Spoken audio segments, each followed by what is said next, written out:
مولاي صل وسلم دائما أبدا على حبيبك خير. Loh, kula itu karena hidup dengan istri saya sama anak saya, jadi yang ngurus anak saya sendiri. Jarang kula ngurus dalam jarang. Memang itu apa? Memang saya punya standar pakai kitab-kitab kados hikam. Saya ini merasa hidup di dunia itu sendiri. Saya tak warai lah Allah kalau kotar. Imam yang ngarang hikam itu punya resep supaya kamu seneng terus. Liyakil lama tafrahu bihi, mesti yakil lama tahzanu bihi. Usahakan sedikit sekali apa yang bikin kamu seneng, maka akan sedikit sekali yang bikin kamu susah. Jadi misalnya kulo nih, jadi kiai misalnya cari wong ya kulo kiai wong alim, jelas nak ngalim ngalim, nak kiai rapati ya, nak ngalimnya jelas. Tapi nak kiai rapati, nah kan kiai tapi orang ngalim. Nah kulo nak darah wong alim malah beliau jelas. Nak kiai rapati ya, kulo rapati nurut tapi aturan masyarakat rapati nurut. Nah sampean kiai tapi orang nopo ngalim. Ya betul. Enggak, ini memang bedanya jauh. Ya mungkin lebih kiai sampean cara derdek-derdek dongo meyakinkan sampean. Tapi cara artine dongo piye paham kulo. Lha boten iki nyata, sampe rasa tersinggung. Napa barang-barang napa? Nyata. Ya kula sering ditakoki kiai-kiai masalah. Resepnya apa jenenge? Konjinan rata susah, dal kita rata wiridan, rata mohon sisip. Resepnya ilmu itu gini kata hikam. Ulama yang kayak hikam itu pernah ngarang kitab tuh saking syukurnya entah saking angkuhnya terserah komentari. Kamu harus yakin bahwa di sisa hidup Anda itu tidak akan maksiat lagi. Sehingga kalau kamu ditakdir maksiat, anggap saja akhiru maksiatin kudirat alika. Anggap itu yang Siapa yang menganggap mohal bahwa dia tidak akan dosa sampai mati, berarti menganggap Tuhan itu lemah. Karena cara berpikir kita kan bayangkan hidup itu 40 tahun lagi. Misalnya saya sekarang umur 40, bayang umur kadang 4 tahun meneh. Sampean misalnya umur selawe, bayang selawe tahun meneh. Sehingga menganggap dalam durasi selawe tahun kok orang maksiat kan mohal. Apalagi sampai sudah tahu maksiat itu bakat tempah. Ya maksiat ya kelas-kelasan, nak bikin pacaran. Nak wong iso omah yo nakal, nak sing setengah soleh ya berbau proposal itu sesuai kontaknya DWD. Itu kan urusan masing-masing. Ya itu kan urusan masing. Wae wakisabu ala wa, ngono ora ana sing roh wae wakisabu ala. Ngrobong wali songo, mbok kangen wali songo, mbok golek selisih wa napa alam. Sing roh pangeran piyap. Mbok kangen wali, mbok golek selisih margin. Niku pokoke wa napa itu kan urusan jenengan mbek pangeran, mboten urusan kula. Tapi tetap saya sebagai ulama mengingatkan, niat itu ditoto. Begini, ulama dulu tuh ngitung hidup itu hanya 2 menit 2 detik, sehingga dia ya gampang saja. Kayak Imam, kayak Kanjeng Nabi itu, ya Rasulullah kenapa tidak menyediakan makan untuk besok? Loh, saya itu tidak yakin kalau hidup saya sampai besok. Ya sudah begitu cara, ya sudah tenang saja. Kalau sampean kan bayangkan hidup 4 tahun lagi, 5 tahun lagi, sehingga arah mangan ya wedi tenan. Padahal bolak-balik zaman cilik arah mangan tetap wedi. Jadi cara berpikir Nabi itu begitu. Begitu juga cara pikir sahabat, cara pikir ulama-ulama yang waras itu begitu. Loh, saya itu pernah melarat di Jogja, zaman pertama merantau. Itu kalau nanti saya bilang, Gus kok tidak punya beras, tapi apa yakin nak sesuk urip Pak? Kowe butuh mangan sesuk, anak sesuk ijek napa? Cara berpikir ulama itu begitu. Sehingga melihat maksiat juga gitu. Alhamdulillah aku ijek urip 1 detik, 2 detik, 2 menit. Sehingga hidup. Dan itu sudah cukup untuk lafadzkan la ilaha illallah. Makanya kata yang ngarang hikam, betapa murahnya Allah. Surga itu hanya bisa dibeli dengan 2 menit. Karena surga itu senilai la ilaha illallah. Miftahul jannah la ilaha illallah. Itu cukup 1 menit. Berarti surga itu regane mau 1 menit. Dan karena dia nganggap hidup itu 1 menit ke depan, la ilaha illallah, ya sudah. Dia ngitungnya hidup itu per menit. Kalau sampean kan enggak, per 10 tahun, per 20 tahun. Sehingga kriminal betul, cara pandang sampean itu kriminal betul. Sehingga bayang kudu di duwe, kudu di bojo, nak kiai kudu di pengaruh. Nah kalau saya enggak, saya meskipun tidak sehebat itu, tapi mewarisi keilmuan mereka. Jadi misalnya saya jadi ulama, itu bayang dong, di santri mau sitok. Islam pokoknya ke Ahmadiyah ya gitu saja. Ya pokoknya ya sudah gitu. Orang bayang santri sing pampinan takwa khusyuk salam tempel demen gelo, demen apa? Lo tanyakan santri-santri saya itu mungkin belum pernah nyuruh istri saya bikin kopi. Bisa dihitung. Karena saya itu sederhana saja. Misalnya saya pergi dari Jogja, ini yang nyata saya alami. Bayang no bojo gue semaca, gawe no kopi, buka no lawang malah kecewa. Seperti umumnya orang kan gitu. Semerantau ada bayang no bojo gue nyuambut, digawe no kopi, digodok no banyu hangat, teman. Bareng teko bojone wangep kukur-kukur. Karena tarifnya dia ideal, maka mudah kecewa kalau itu tidak terjadi. Nak kula mboten, sebayang napa Yogya pokoke bojoku jek uta Islam. Nak salat di madhep wulan ya sudah gitu. Pakai standar-standar yang minimalis. Saya dari rumah bangun sampai ngaji ya, pokoknya melek terus ya sudah nak salat di madhep napa? Mulane sudah gitu. Andai kan saya pakai standar maksimal, maka akan mudah kecewa. Rasulullah juga begitu. Rasulullah itu ngadepi Sayyidah Aisyah itu ya begitu, ngadepi Hasan Husain. Sehingga tidak ada cerita Nabi mudah kecewa betul. Karena Nabi bayangkan anak istrinya itu ya minimalis sekali, urusan dunia maksudnya minimalis sekali. Misalnya Nabi pagi-pagi tanya, ya Aisyah apa ada sarapan? Tidak ya Rasulullah, ya idzan asumu kan itu saya puasa. Kalau sampean usul-usul orang juga no kopi wedok opo, itu kan repot. Muni-muni itibak sunnah Rasul tapi tidak pernah sampai mendekati sunnah Nabi Rasul. Sehingga ya tenang saja Nabi. Saya tahu alhamdulillah bisa niru dalam gitu-gitu itu bisa. Makanya ini kiai muda paling enjoy. Banyak kiai-kiai sepuh itu kalau urusan gitu konsultasi masa. Gus resep apa kain. Ini kalau resep era dekarep. Sehingga saya tidak pernah bayangkan apa tanggaku seneng aku atau orang ngaji aku kecewa, tidak pernah bayangkan. Sama itu kan makhluk, tidak penting. Kecewa tidak kecewa itu tidak benar. Saya itu orang alim, ngerti ini warido kamat lubi, ora warido kum. Yang tak boleh ridane pengiran, antara ridane sing ngaji, ridane konsumen. Itu apa? Makhluk tidak penting. Itu harus dilatih. Harus apa? Sehingga orang itu kalau biasa sholat, maksudnya biasa ta'alluq bi Allah, mesti la'alla katardo, mesti gampang puas. Karena dia iktifak ngalap cukup bi Allah Subhanahu wa ta'ala. Saya sebagai manusia juga sering ditangisi istri. Misalnya saya sering ke Jogja sendirian. Nah ninggalan nopo, ninggalan ibu milih pengiran. Misalnya mati ninggalan, ya paling aku mau ngapain nih suaraku. Paling mau nangis gue kegiatan. Bukan apa. Ingin saya bahwa konstitusi ulama itu masih iktimat Allah. Kalau kita kan enggak. Cara berpikir kita ngaji itu ideal semua podium, ngaji laminan takwa kabeh, ketunan kaji kabeh, diluk kabeh. Kita akan pakai standar-standar yang dengan asumsi kita. Padahal Nabi zaman sugeng al iman hahuna wa yusiru ila qalbihi sadrihi salah. Iman itu urusan hati. Komitmen sampean be Allah Subhanahu wa taala. Nah ini resepnya. Makanya kata hikam yakinlah mata frohubi, mesti yakinlah mata selibi. Sedikitlah kamu gembira dengan satu hal, nanti akan sedikit kamu yang kecewa. Artinya misalnya kados kula sebagai ulama seneng kula nu kok ijek iman. Ya nggak kayak orang awam. Ya sudah gitu. Jadi misalnya suatu saat kula jatuh, yang ngaji saya gak seneng jadi kubeding. Wong sing seneng kula bubar kabeh. Kula ya ora susah, miskola darah bener. Gus saiki jenengan ora seneng. Ya tenang saja. Sing ora seneng ya makhluk ora jelas. Dan status mereka tetap layaduru walayan. Ini harus dilatih. Sehingga Nabi itu ya meskipun beliau itu perang, sahabatnya meninggal ya tenang saja. Nabi cara berpikir yang meninggal mereka mati syahid, yang masih hidup dianggap berpotensi melakukan kebaikan. Sama tak warai resep-resep dari Rasulullah Shallallahu Alaihi Wasallam. Saya ini sebetulnya memaksa, menjelaskan ini maksa, karena saya inginnya jadi ulama yang kayak umumnya orang, tidak ideal amat. Tapi saya ditakdir ilmunya itu ideal, jadi terpaksa saya jelaskan. Tapi kalau perilaku saya tidak akan ideal. Soalnya ngawur, saake mari kufuri pengiran nganggur bolak balik cerita. Ada seorang wali, karena dia wali itu doa di multazam, ya Allah saya ini minta satu hal. Karena dia wali maka tidak minta uang, tidak minta jabatan, minta engkau takdir saya tidak pernah maksiat. Itu kan bagus sekali, minta doa ditakdir gak maksiat kan ada. Dari pengiran malah Syafi'i. Fa'ena ada ukufran. Karena tahu maksiat malah sifat ghafurku tak ada kondi. Gambarnya pengiran ini sifat ghafurku rak nganggur.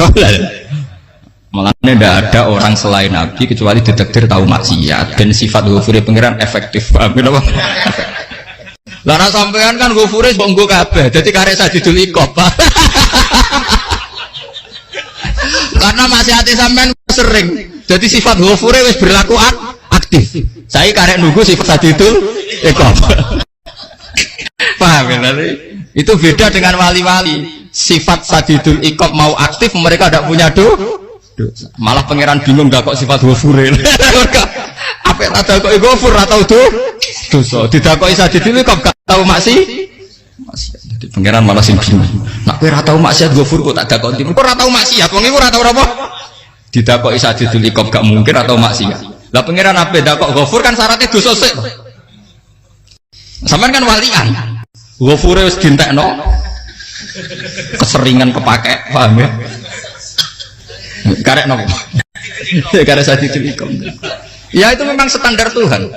Semua Quran itu kalau nyeritakan gitu. Nabi ibadi anni anal ghafurur rahim. Kaulaku ceritani aku ghafurur rahim, tapi yo ceritani wa anna adabi wal adabul alim. Jadi Nabi ibadi anni anal ghafurur rahim wa anna adabi wal adabul alim.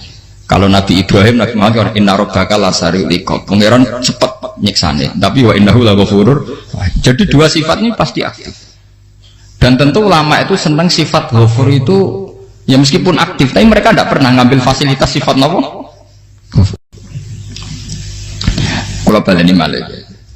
Sehingga kayak Sayyidina Umar radhiyallahu anhu, ketika beliau pertama jadi khalifah, ini cerita di kitab Hayati Sahabat.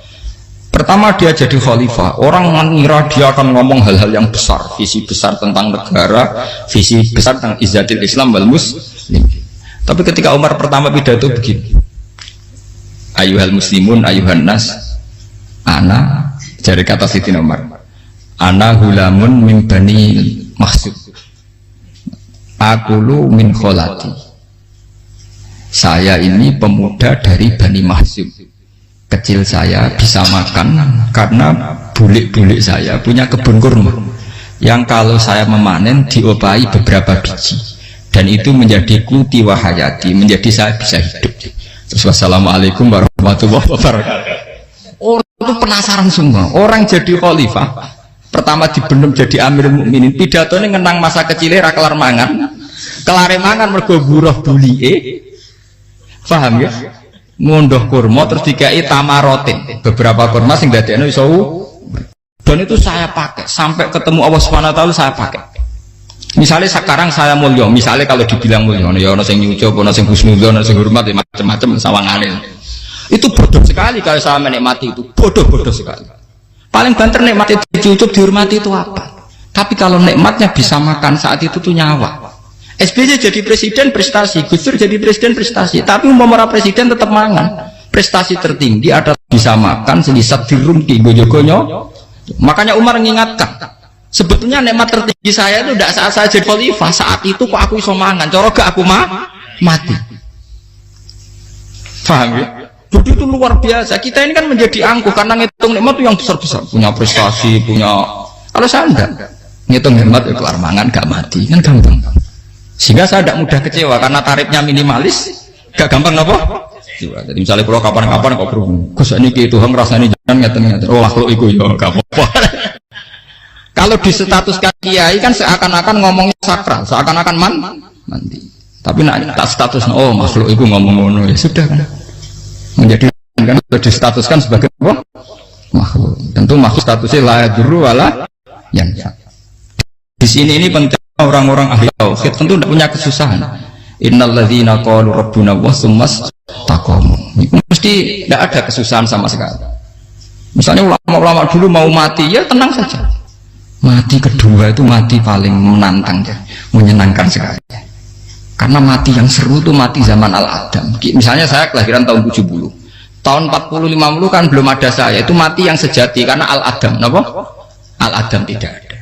Mati yang nanti itu mati yang petualangan, karena saya mati setelah menyaksikan kekuasaan Allah, setelah husnudzon sama Allah, sehingga mati yang menuruti kerinduan akan ketemu sang kekasih. Makanya Jalaluddin Ar-Rumi ketika mau meninggal dan orang-orang muridnya nangis, dia marah-marah. Hei murid-muridku, betapa bodohnya engkau. Saat kayak ini yang saya tunggu, saya sudah menyesal berusaha mbak Allah dat yang tak senang. Aku kecewa waktu makhluk-makhluk koyo kowe. Saiki wis wayahe aku goleki kholik zat sing tak senengi malah mbok tangi. Cek bodone kuwe, saat-saat sing tenteni malah mbok tantang. Betapa aku lamanya menunggu kematian ini. Mergo hidup itu keterpisahanku mbek Allah, kemen ketemu kowe. Malane Jalaluddin Rumilah yang mengistilahkan mati itu malam pengantin. Makanya fal'an awanus sirok minkum wa awan wisol habibi. Ini saat yang indah karena ketemu dengan berpisah dari makhluk-makhluk yang tidak penting menuju sama Habib kekasihku. Dia misalkan mati itu malam pengantin. Semenjak istilah itu populer sehingga di Jawa anak ngipi jadi nganten takwilane mati. Itu filosofi sufi ya, filosofi apa? Lah niku tenan. Begitu juga sahabat-sahabat dulu. Bilal mau meninggal, anaknya udah nangis. Bilal lagu ya. Ditanya sama anaknya, kenapa anak-anak kamu nangis? Dan jenengan badhe kapundhut. Aku malah seneng nang mati. Hudan nalqal akhirah Muhammad dan wa hisbah. Aku nak urip ketemu nih kowe terus. Malah nak mati ketemu Nabi Muhammad. Hudan nalqal akhirah Muhammad dan wa hisbah. Nah, dengan cara pandang begitu maka hidup itu enjoy saja. Ya saya sebenarnya keberatan pakai kelas ini, keberatan karena saya harus ngulang sampean-sampean. Ya makanya potensi kayak saya tentu mengurangi jadwal ketemu. Makanya saya mohon kalau tidak penting itu jangan sungkan. Anggap saja itu bagian dari hormat saya. Ya minimal sampai misalnya di dua saya ketahui gue jajan pentolan enam lapo mau kesuwan bareng malah repot. Gue ganggu uang anak peleleran pak.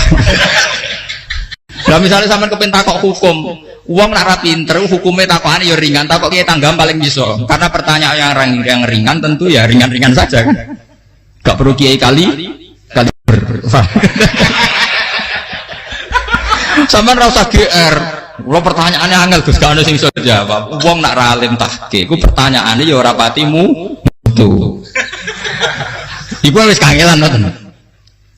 Ini mboten ngenyek tapi padha enak. Padha apa? Makanya kalau latih. Jadi hikam sendiri itu ada manhaj, ada metode. Kalau orang supaya tardo, liyakillah ma tafrahubi, yakillah ma tahzan. Anak saya itu kalau habis main pulang, itu saya senengnya pol. Istri saya pernah jangan. Gus, anak mulai senengnya dek biro-biro, anakku gemelen ning omah. Misalnya terus biasa. Saya terus anakku lo main mulai itu seneng.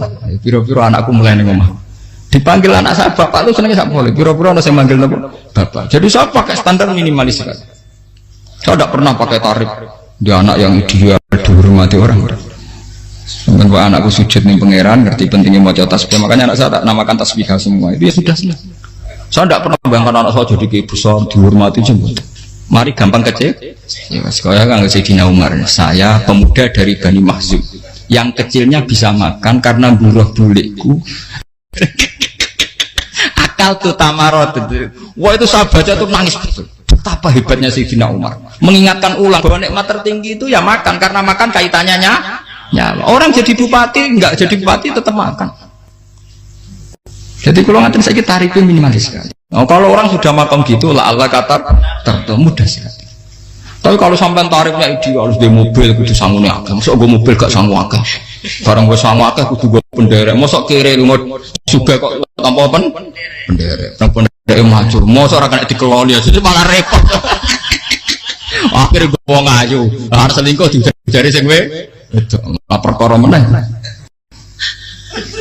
Ngomong ruwet nuruti tahapan-tahapan duniawi makanya resep kalau ingin itu kan sholat. Maksudnya sholat itu dihayati secara tauhid ya, dihayati secara tauhid. Misalnya inna sholati wa nusuki wa mahyaya wa mamati lillahi rabbil alamin. Itu akan pasti Allah kata pasti mudah melihat alam ini ridho. Ini satu sekelumit di resep orang ulama yang saya meniru beberapa di kitab Hayati Sahabat, di kitab Hikam, dan meniru terutama semuanya sanad dari Rasulullah Shallallahu Alaihi Wasallam. Makanya suatu saat Nabi itu kagum. Abdullah bin Mas'ud itu jalan dan dikawal oleh beberapa malaikat. Terus Nabi itu heran. Ya kenapa itu selalu mengawal kamu? Kata Abdullah bin Mas'ud, ya Rasulullah, inilah akhtu khutwatan illa wa azunnu alla akhtu wa ukhra wa ma aqaltu luqmatan illa wa azunnu alla alqamu ukhra. Saya itu tidak pernah melangkah kecuali saya tidak pernah yakin apa betul saya bisa melangkah lagi. Jadi perlangkahnya itu dia iktimat Allah. Dan saya tidak pernah mengunyah satu kunyahan kecuali saya tidak yakin apa betul saya bisa mengunyah lagi. Setiap kunyahnya tetap semuanya ada bismillah. Semua itu atas nama pertolongan atas kata Rasulullah. Orang kakak andaikan saya ada nabi terakhir itu jadi nabi. Jadi kemana? Makanya dulu nabi itu sering ngendikan, andaikan orang-orang kayak gitu itu ada nubuah, tentu mereka punya derajat apa? Nubuah. Jadi tidak jadi nabi tapi punya derajat apa? Nubuah. Nah orang yang cara berpikir gitu tentu tidak khawatir apa yang hilang dari dirinya, karena dia berkontrak dengan Tuhan hanya per menit per detik. Jika mempunyai resep al-mu'min yusiru sana Allah ayakuna li nafsi dzakiron. Seorang mukmin yang sejati tentu kontaknya dengan Allah Subhanahu wa taala dan dia tidak pernah ingat dirinya sendiri. Kayak sampai pas umat tapiil, Allahu akbar, Allah maha besar, subhanak. Selalu ana wong ngrasani masuk lali utange barang iku. Tapi yang jelas kan menjadi enjoy dengan dirinya sendiri. Paham ya? Menjadi enjoy dengan dirinya karena dia tidak sering punya kontrak dengan makhluk. Nah ini maksudnya Allah kau janganlah Allah kata kamu pandang apa nak sholat terus kabul kaja apa nak sholat terus untuk duit ya ber karena cara pikir iso aja nak duit ya. Dan ini resep ya, dan resep ini dari ulama-ulama yang istinad ila Rasulillah sallallahu alaihi wasallam. Karena kalau Nabi itu memang cara pandang. Aisyah itu pernah ditanya, ya Aisyah, saya ini ingin makan, apa daging yang dari sahabat ini masih? Wah ya Rasulullah sudah habis karena tak kasihkan tetangga. Itu Nabi tidak marah-marah, malah bilang, kamu benar Aisyah, biru yang kamu kasihkan tuh yang masih. Kena daging dipangan dewe kadang nuruti nafsu, nak dikekno wong sudah kau nuruti perintah pengen. Jadi kanjeng Nabi beneran Aisyah dagingnya ijek. Mungkin orang tiang malah ijek, sing bogo sudah kau malah sing ijek. Cara berpikir Nabi itu begitu.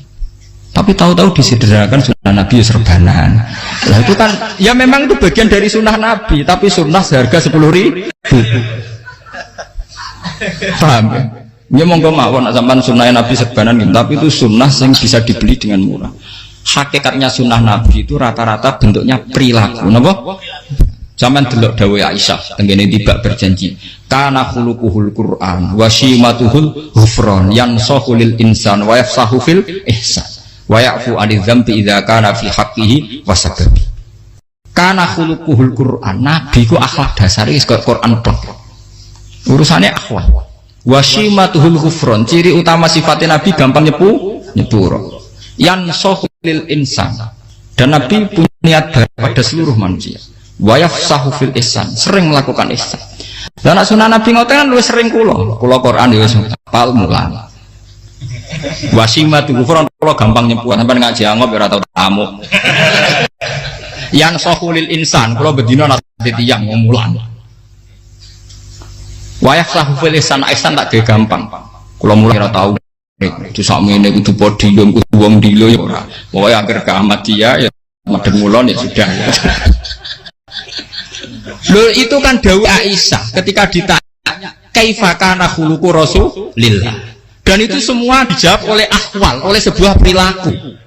Tidak ada Aisyah jawab nganggo atribut. Oh Nabi itu cobaan serbanan tidak ada itu. Memang itu sunnah ya, satu itu sunnah kan, jangan salah paham ya. Tapi itu sunnah yang tidak dijawab oleh Aisyah. Sunnah yang sampean jawab sendiri, paham?